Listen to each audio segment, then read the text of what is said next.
خاتون حضور کی خدمت میں حاضر ہوئی اور عرض کی یا رسول اللہ صلی اللہ علیہ وسلم مجھ سے بدکاری سرزد ہو گئی ہے اور میرے پیٹ میں بچہ ہے اور میں چاہتی ہوں کہ آخرت کی سزا کی بجائے دنیا کے اوپر اس کی سزا مجھے دے دی جائے تاکہ میں پاک ہو جاؤں اور صاف ہو جاؤں، کیونکہ آخرت کی سزائیں بہت سخت ہیں۔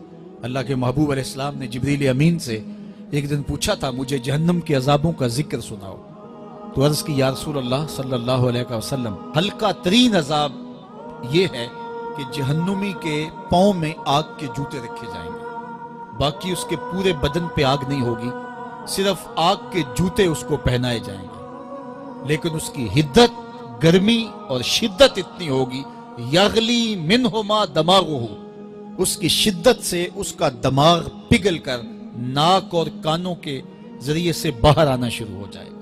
یہ سب سے ہلکے عذاب کی کیفیت ہے، اور جو عذاب سخت ہیں الیاذ باللہ، اللہ تعالیٰ قرآن مجید میں فرماتا ہے ثم لا يموت فیہا ولا یحیا، اس بڑے عذاب کا ذکر کیا جو جہنمیوں کو دیا جائے گا، فرمایا اس عذاب کی کیفیت یہ ہوگی بندہ نہ جیے گا نہ مرے گا۔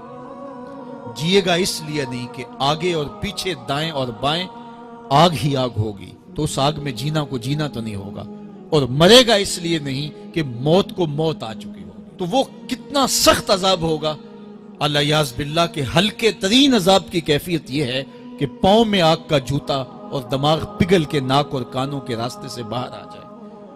تو اس نے عرض کی یا رسول اللہ صلی اللہ علیہ وسلم میرے اوپر حد جاری کر دیجئے، اور اس نے کہا کہ میرے پیٹ میں جو ہے وہ بچہ ہے۔ اللہ کے محبوب علیہ السلام نے فرمایا جاؤ جب بچہ پیدا ہو تو پھر آنا۔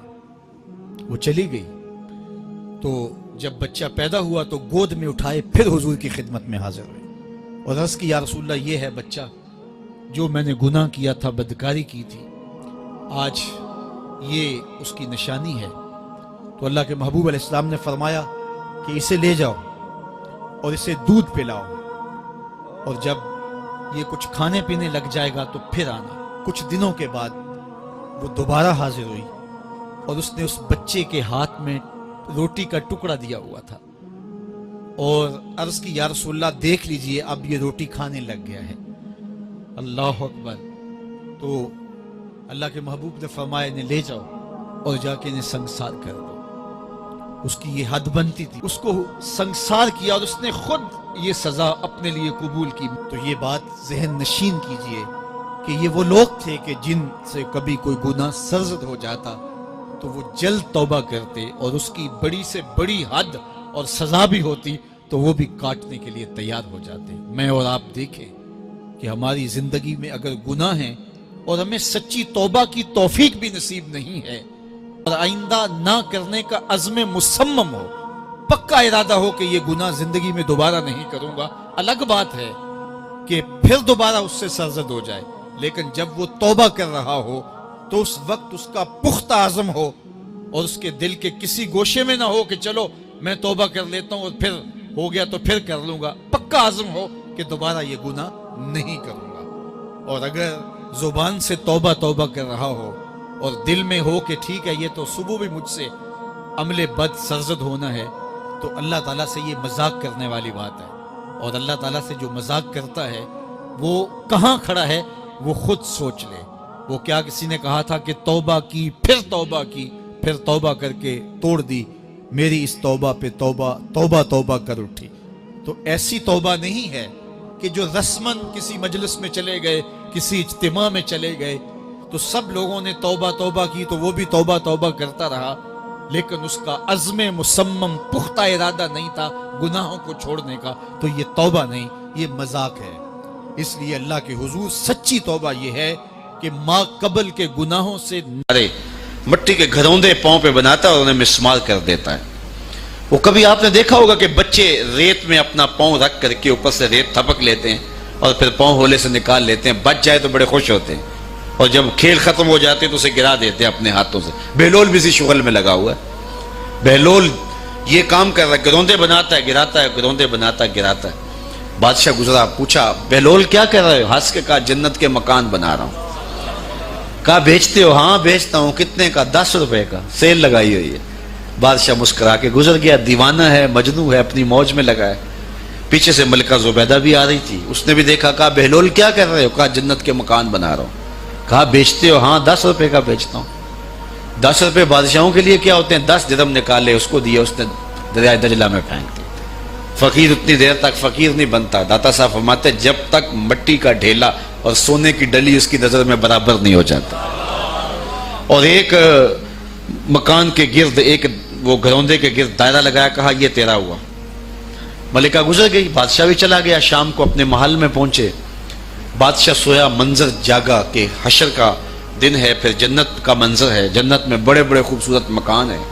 ایک مکان تو بڑا ہی اچھا لگا, تو جی چاہا کہ اس مکان کو دیکھوں. تو جب قریب گیا تو دروازے پہ لکھا تھا ملکہ زبیدہ. شوق سے آگے بڑھا تو دربان نے روک دیا. کہا یہ ملکہ کا ہے. کہا وہ میری ہی ملکہ ہے. کہا دنیا کے ضابطے اور ہیں, آخرت کے ضابطے اور ہیں. بادشاہ کی آنکھ کھل گئی, بے چین ہو گیا. ملکہ کو بیدار کیا. کہا تو کون سا نیک عمل کیا ہے؟ میں نے جنت میں تیرا یوں محل دیکھا. ملکہ کہنے لگی وہی معمول کی نمازیں, وہی سب کچھ, کوئی نیا کام تو میں نے کیا نہیں. ہاں یاد آیا, کل گزر رہی تھی, دجلہ کا کنارہ تھا, وہ جسے لوگ مجذوب کہتے ہیں, وہ جو دیوانہ کہلاتا ہے, وہ بہلول, وہ جنت کے محل کہتا تھا, وہ بنا رہا تھا. میں نے کہا چلو کوئی بات نہیں, فقیر ہے, 10 روپے کیا ہوتے ہیں. تو میں نے 10 روپے کا ایک محل خریدا تھا. بادشاہ سر پکڑ کے بیٹھ گیا, وہ تو مجھے بھی کہتا تھا. میں دیوانے کی بات سمجھ کے گزر گیا. اگلے دن بادشاہ قصدن گزرا.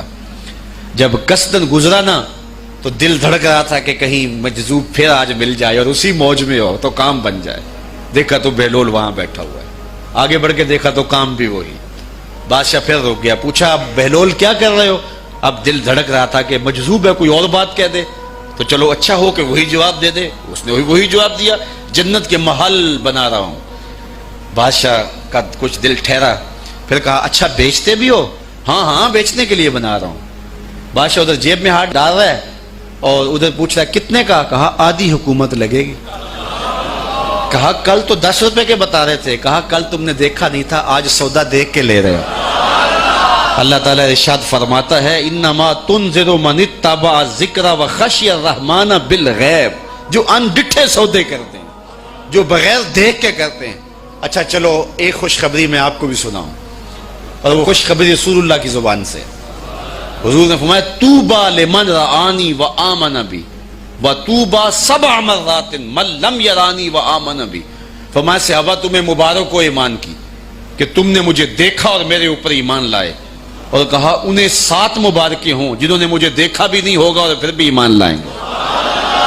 انما تنذر من اتبع الذکر وخشی الرحمن بالغیب فبشرہ بمغفرۃ واجر کریم. ان کو بشارت دے دیجئے بڑی عزت والے اجر کی اور خوشخبری بھی. تو جس اجر کو میرا رب بھی کریم کہہ رہا ہے وہ اجر کیسا ہوگا.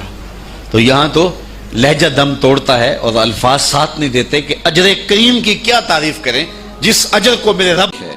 لا فضل لعربی علی اعجمی, کسی عربی کو اجمی پر کوئی فضیلت نہیں ہے, اور کسی اجمی کو کسی عربی پر کوئی فضیلت نہیں ہے. کسی گورے کو کالے پر, کسی کالے کو گورے پر کوئی فضیلت نہیں.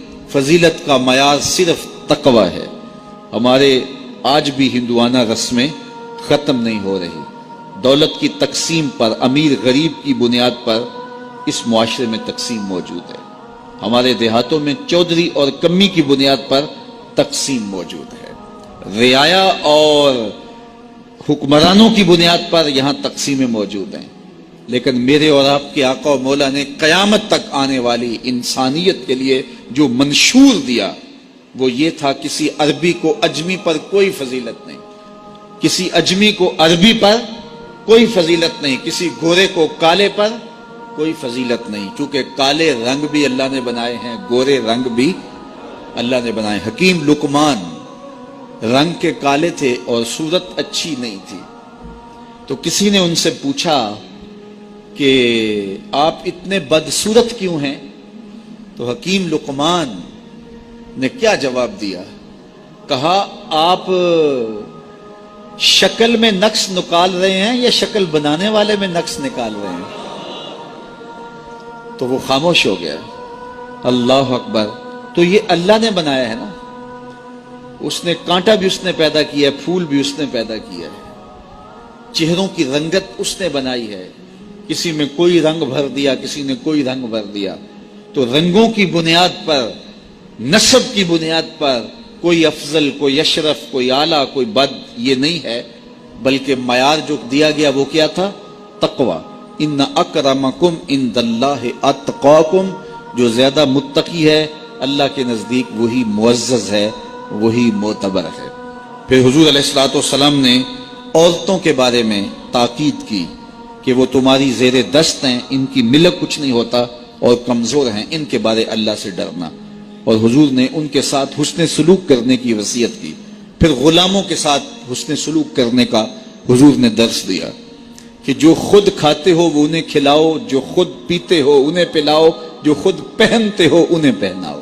بعض لوگ ملازم کو, ماتحت کو جو ہیں وہ ہلکے کپڑوں میں کسن رکھتے ہیں تاکہ پتہ چل جائے کہ یہ غلام ہے, یہ ملازم ہے اور ہم باس ہیں. حضور علیہ الصلوۃ والسلام نے ان 3 چیزوں کی تاکید کی. پھر حضور نے ہمسایوں کے حقوق کے حوالے سے بات کی, اور صحابہ فرماتے ہیں کہ اتنی بار حضور نے تاکید کی کہ ہمیں یہ گمان ہوا کہیں وراثت کے اندر حقدار نہ ٹھہرا دیا جائے. تو ہمسایوں کے حقوق کے حوالے سے حضور نے تاکید ارشاد فرمائی. پھر حضور نے 3 باتوں کی تاکید فرمائی. پہلی بات, عمل میں اخلاص پیدا کرو, چونکہ عمل کا خلوص ہی قبولیت کا سبب و ذریعہ ہے. اگر عمل میں خلوص نہیں تو کچھ بھی پلے نہیں ہے. دوسری بات, حاکموں کو وصیت کرنا, جو بادشاہ وقت ہوں, حاکم ہوں, ان کو خیر کی بات کہنا, ان کو بتانا, ان کا قبلہ درست کرنے کی کوشش کرنا, یہ ذمہ داری ہے قوم کے اوپر. تیسری بات کی حضور نے یہ وصیت فرمائی, لزوم و جماعت المسلمین, مسلمانوں کی جماعت سے الگ نہ ہونا, الگ الگ ٹولیوں میں نہ بٹنا, لابیاں نہ بنانا, گروہ بندیاں نہ کرنا, جماعت کے ساتھ جڑ کے رہنا, فرقہ بندی سے بچنا اور جماعت وحدہ کا ساتھ دینا. حضور نے فرمائی, تابعوا السواد الاعظم فإنہ من شذ شذ فی النار, جو بڑی جماعت ہے, سواد اعظم ہے, ان کے ساتھ رہنا, جو ان سے بچھڑ گیا وہ جہنم میں ڈالا جائے گا. در ماہی دا چھوڑی ناہی, نہیں تے ہو جامے گا روگی, جیڑی بکری اجڑوں وچھڑی او بگیاڑا جوگی. اس لیے لزوم و جماعت المسلمین, مسلمانوں کی جماعت کے ساتھ قائم رہنا. پھر حضور علیہ الصلوۃ والسلام نے فرمایا, اے امت مسلمہ, میں تمہیں لاوارث نہیں چھوڑ کے جا رہا ہوں, میں تمہارے اندر 2 بھاری چیزیں چھوڑ کے جا رہا ہوں, اور اگر تم ان کو مضبوطی سے تھام لو گے, میں ضمانت دیتا ہوں تم کبھی بھی گمراہ نہیں ہوگے. ایک اللہ کی